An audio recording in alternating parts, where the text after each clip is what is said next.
नमस्कार, प्रणाम। हम अजय पांडे, भोजपुरी गायक।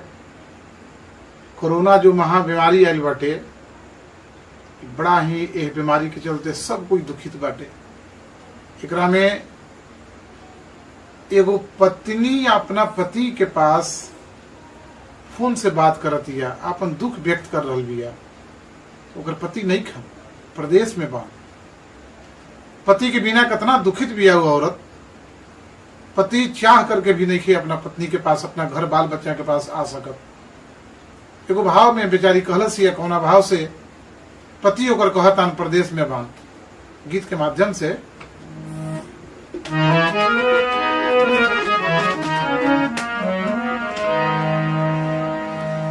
कि आइल बा कोरोना, एहो हमर सोना, कि आइल बा कोरोना, एहो हमर सोना, कि अभी दोनों हाथ धोना हो। लॉकडाउन टूटी तो हम मिले आई धनिया, होनवे पजानी रोवा हो। लॉकडाउन टूटी तो हम मिले आई धनिया, कि फोनवे पजानी रोवा हो। लेके सैनिटाइजर दोनों हाथ में रगड़िया, अपन सुरक्षा धना अपने से करिहा। लेके सैनिटाइजर दोनों हाथ में रगड़िया, अपन सुरक्षा अपने से धनी करिहा।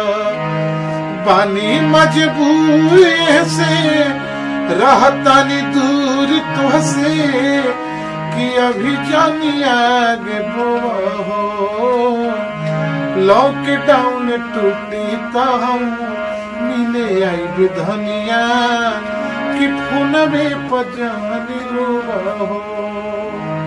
आगे समझाओ तन बेचारे।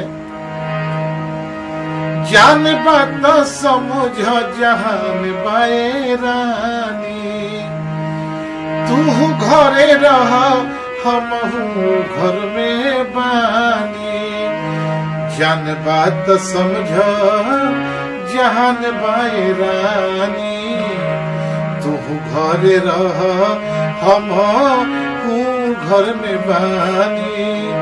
कि हुए महामारी छुआछूत के बीमारी, कि हुए महामारी छुआछूत के बीमारी, कि कवनो न चीज टोबा हो।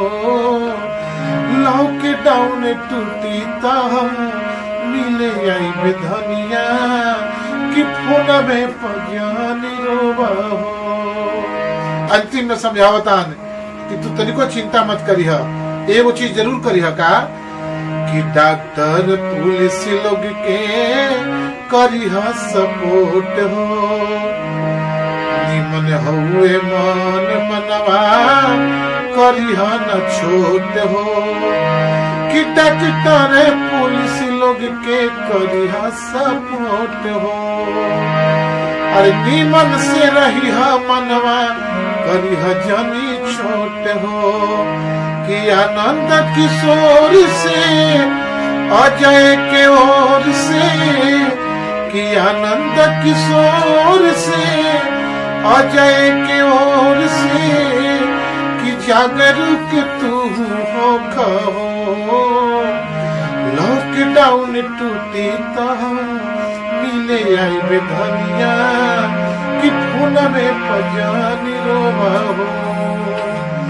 लॉकडाउन टूटी तो हम मिले आई धनिया, फोनवे पजानी रोवा हो।